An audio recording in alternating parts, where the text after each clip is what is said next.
श्री शिवाय नमस्तुभ्यम। हर हर महादेव। नमस्कार दोस्तों, आप सभी को नाग पंचमी की हार्दिक शुभकामनाएं। आज की कथा में मैं आपको नाग पंचमी की पौराणिक कथा सुनाऊंगी। अगर आपको कथा अच्छी लगे तो वीडियो को लाइक, सब्सक्राइब और शेयर ज़रूर कीजिएगा। पौराणिक कथा के अनुसार सालों पहले एक नगर में किसी सेठ के 7 बेटे रहते थे। सभी की शादी सेठ ने समय रहते करवा दी। सातों बहू मिलकर घर का काम भी किया करती थी। उन सभी में से सेठ की सबसे छोटी बहू बहुत संस्कारी थी। एक दिन यूं ही काम करते हुए घर की बड़ी बहू ने अपनी देवरानियों से कहा कि घर को लीपने के लिए पीली मिट्टी नहीं है, जंगल जाकर पीली मिट्टी लानी होगी। जेठानी के ऐसा कहते ही सभी उसके साथ घर लीपने के लिए मिट्टी लाने के लिए निकल गई। सभी खुरपी से मिट्टी निकाल रही थी कि तभी सबसे बड़ी वाली बहू को एक नाग नजर आया। उसे मारने के लिए जैसे ही बड़ी बहू ने खुरपी उठाई, वैसे ही सबसे छोटी बहू ने कहा, जेठानी जी इसे मत मारिए, इसकी कोई गलती नहीं है, जंगल ही तो इसका घर है। अपनी देवरानी की बात मानकर उसने नाग को कुछ नहीं किया। तभी उस छोटी बहू ने नाग से कहा कि आप एक जगह पर अलग से बैठ जाइए, हम तब तक मिट्टी खोदते हैं, फिर आपके पास आएंगे। इतना कहकर सभी मिट्टी निकालने लगी और कुछ देर के बाद घर चली गई। सभी के दिमाग से नाग वाली बात निकल गई थी। अगले दिन छोटी बहू को अचानक से याद आया कि उसने नाग को इंतज़ार करने के लिए कहा था। वो तुरंत अपनी सभी जेठानियों के साथ नाग के पास चली गई। वहाँ देखा तो वो नाग उन सभी के इंतजार में उसी जगह पर बैठा हुआ था। नाग को देखते ही छोटी बहू ने बड़े प्यार से कहा, भैया कल हम लोग आपके पास आना भूल गए थे, उस बात के लिए आप हमें माफ़ कर दीजिए। जवाब में नाग बोला, तुमने मुझे भाई कहा है, इसीलिए मैं तुम्हें दंड नहीं दे रहा हूँ, नहीं तो अब तक मैं तुम्हें डस चुका होता। आज के बाद से तुम हमेशा के लिए मेरी बहन रहोगी। अब तुम अपने भाई से कोई वरदान मांग लो, मैं तुमसे बहुत खुश हूँ। इतना सब सुनने के बाद छोटी बहू नाग से बोली, मेरा कोई भी सगा भाई नहीं है, इसीलिए मैंने आपको भाई कहा था। अब से आप मेरे भाई हो। अब हमेशा मेरी रक्षा करना आपका फर्ज है, बस यही वरदान मुझे आपसे चाहिए। नाग ने हर कदम पर साथ देने का वादा किया और अपने रास्ते निकल गया। सेठ की सारी बहुएं भी अपने घर लौट गई। कुछ समय बाद नाग इंसान का रूप बनाकर अपनी बहन से मिलने सेठ के घर गया। उसने सेठ से कहा कि मेरी छोटी बहन को बुला दो, वो आपकी छोटी बहू है। पहले तो उसने मन में विचार आया कि बहू का तो कोई भाई ही नहीं है, फिर ये कहाँ से आ गया। फिर भी उन्होंने अपनी छोटी बहू को बाहर बुलाया। नाग ने फिर अपने साथ में बहन को घर ले जाने की बात कही। सेठ ने इसकी भी आज्ञा दे दी। तभी नाग ने अपनी बहन से पूछा, कहीं तुम मुझे भूल तो नहीं गई हो ना। जवाब में बहन बोली, नहीं भैया, मैं आपको बिल्कुल नहीं भूली हूँ। फिर नाग ने कहा, मैं तुम्हें अपने घर ले जाकर रहा हूँ, तुम मेरी पूंछ पकड़कर पीछे पीछे चलती रहना। उसकी बहन ने वैसा ही किया। कुछ ही देर बाद वे दोनों एक बड़े से मकान में पहुंच गए। वहां हर तरफ सोना, चांदी और अन्य कीमती सामान थे। वहां नाग की बहन आराम से कुछ दिनों के लिए रहने लगी। नाग की माँ भी उसे बहुत प्यार करती थी। एक दिन नाग की माँ ने छोटी बहू को अपने भाई के लिए दूध लेकर जाने के लिए कहा। छोटी बहू ने दूध को गर्म किया और भाई को पीने के लिए दे दिया। अब गर्म दूध पीते ही नाग का मुंह जलने लगा। ये सब देखकर नाग की माँ को बहुत गुस्सा आया। नाग ने किसी तरह से अपनी माँ के गुस्से को शांत किया और बताया कि उसकी बहन को नहीं पता था कि मैं गर्म दूध नहीं पी सकता हूँ। अब नाग के परिवार के साथ कुछ समय बिताने के बाद सेठ की छोटी बहू अपने घर जाने को तैयार हुई। नाग ने अपनी बहन से खूब सारी दौलत और आभूषण देकर विदा किया। बहू के साथ घर में इतना सारा धन आते देख सेठ और उसकी सेठानियाँ हैरान हो गई। एक दिन नाग की बहन को घर की बड़ी बहू ने कहा कि तुम अपने भाई से और सोना चांदी लेकर आओ, उसके पास तो खूब पैसा है, वो तुम्हें मना नहीं करेगा। छोटी बहू ने अपने भाई नाग को यह बात बताई। इसके बारे में पता चलते ही नाग ने अपनी बहन का घर तरह तरह के आभूषणों से भर दिया। सभी जेवरातों में से एक हीरे का हार बेशकीमती था। उस हार को जो भी देखता वही उस पर मोहित हो जाता। धीरे धीरे उस हीरे के हार की खबर राज्य की रानी तक पहुंची। उसने छोटी बहू से हार लेकर खुद अपने पास रख लिया। दुखी होकर सेठ की बहू ने अपने भाई को इसके बारे में बताया। गुस्से में उसके नाग भाई ने रानी के गले में हीरे के हार को नाग बना दिया। इससे डरकर रानी ने एकदम हार को अपने गले से उतारा और सेठ की बहू को महल में बुलवाया।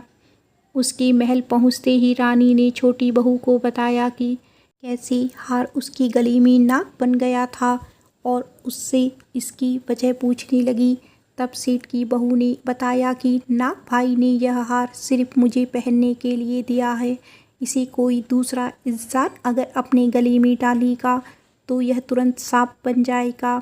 इस बात को सही साबित करने के लिए रानी ने सेठ की छोटी बहू को सांप बन चुके हार को पहनने के लिए कहा। छोटी बहू ने जैसे ही नाग बने हार को गले में डाला तो वो दोबारा हीरे के हार में बदल गया। महारानी ने ये सब होते हुए खुद अपनी आंखों से देखा और हैरान रह गई। अब उसे सेठ की छोटी बहू की बात पर यकीन हो गया। उसने हार छोटी बहू को अपने साथ ले जाने के लिए कहा। इतना सब होने के बाद रानी ने सेठ की छोटी बहू को कुछ सोने की मुद्राएं देकर महल से विदा कर दिया। अब सेठ की छोटी बहू घर में सोने के सिक्के लेकर पहुंची। यह सब देखकर सेठ की बड़ी बहू को जलन होने लगी। उसने सोचा कि क्यों न ऐसा कुछ किया जाए जिससे देवरानी परेशान हो जाए। उसने अपने देवर से पूछा, आखिर तुम्हारी पत्नी को इतने आभूषण, धन, ये सब कुछ कैसे मिल रहा है? तुम्हें उस पर ध्यान देना चाहिए। यूं ही तो किसी को इतना सारा धन, जेवरात और सोने के सिक्के नहीं दे देता है। पता करो कि आखिर मामला क्या है। भाभी से अपनी पत्नी के बारे में इतना सब सुनने के बाद उसके मन में अपनी पत्नी के लिए शक पैदा हो गया। उसकी हर बात को वो शक भरी निगाहों से देखने लगा। एक दिन इस बारे में उसने अपनी पत्नी से बात की। खुद के लिए अपने पति से ऐसा सब सुनने के बाद वो दुखी हो गई। उसने सीधे अपने नाग भाई से मुलाकात की और अपने पति द्वारा कही गई सारी बातें के बारे में बता दिया। अपनी दुखी बहन को देखकर नाग को भी गुस्सा आया।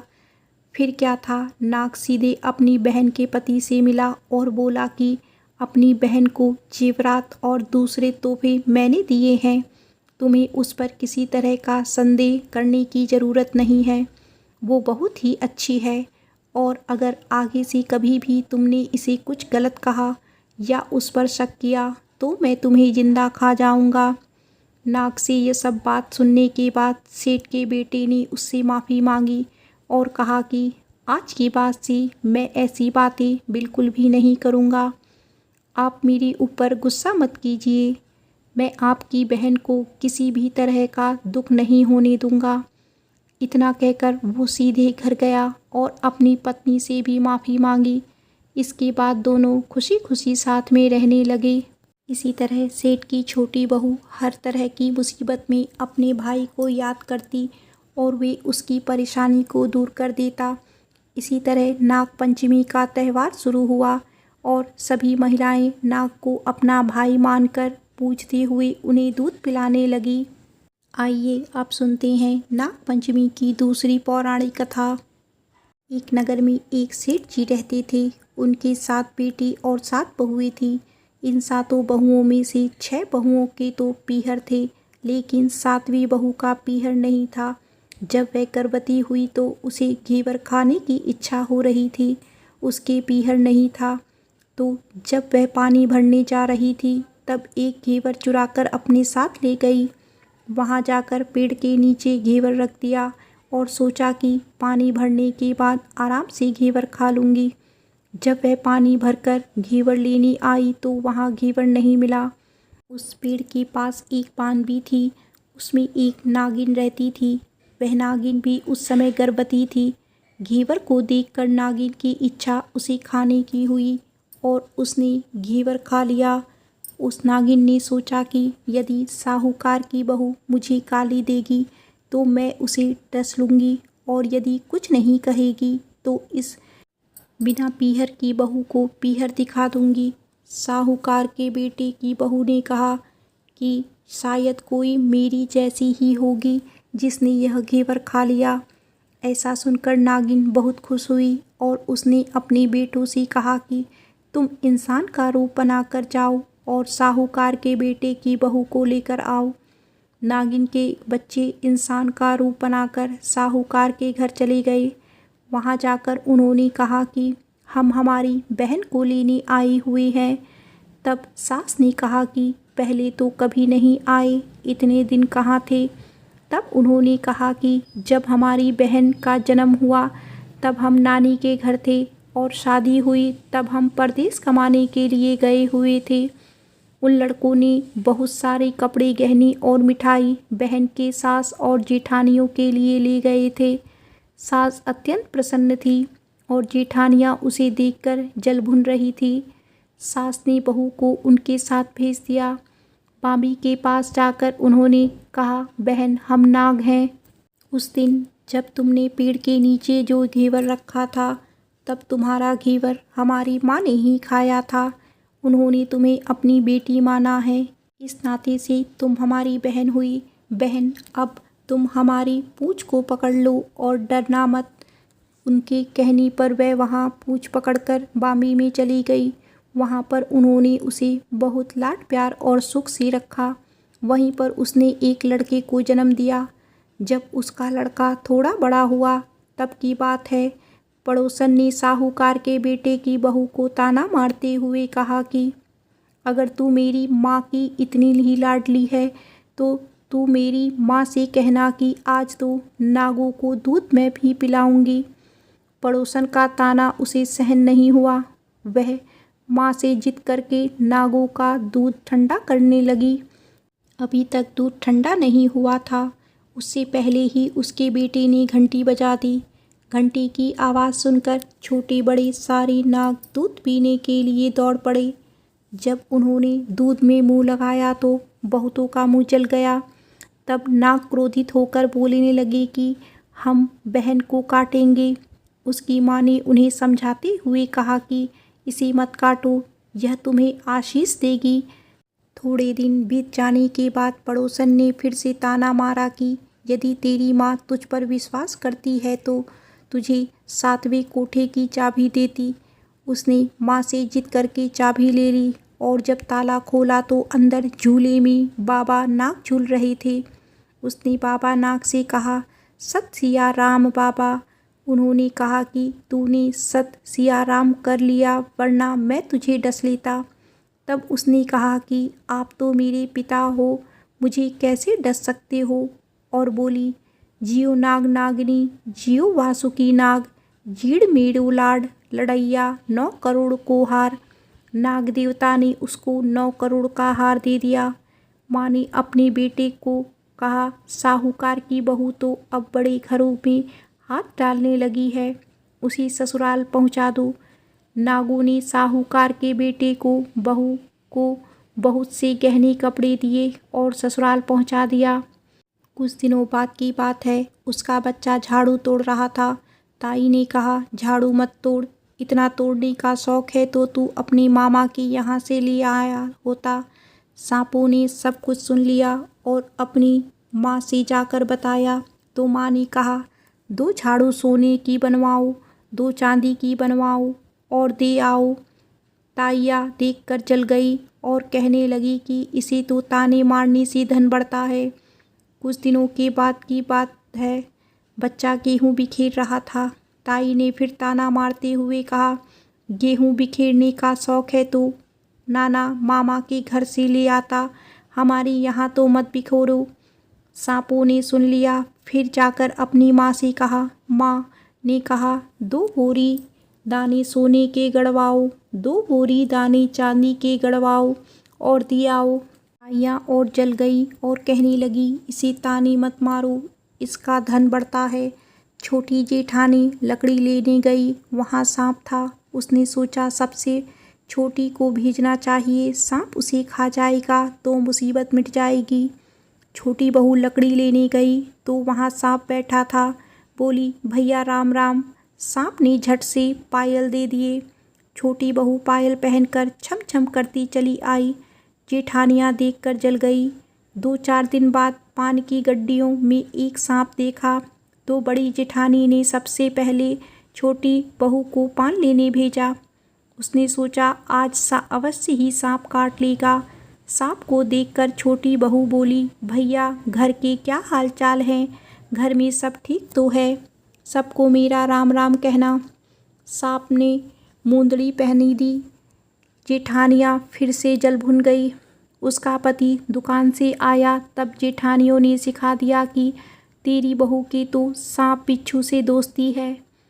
साहूकार का बेटा अपनी बहू से रात को कहने लगा, सच सच बता, सांप बिच्छू तेरे क्या लगते हैं जो तुझे काट खाने की बजाय गहने देती हैं?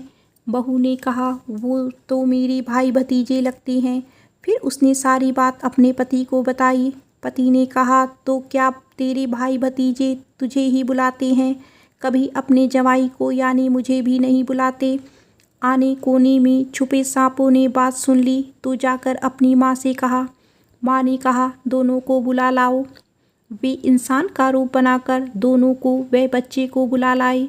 खूब कपड़े गहने देकर तीनों को विदा किया। ऐसा समर्थ पीहर नाग पंचमी की कहानी कहने वालों को, नाग पंचमी की कहानी सुनने वालों को सबको मिले।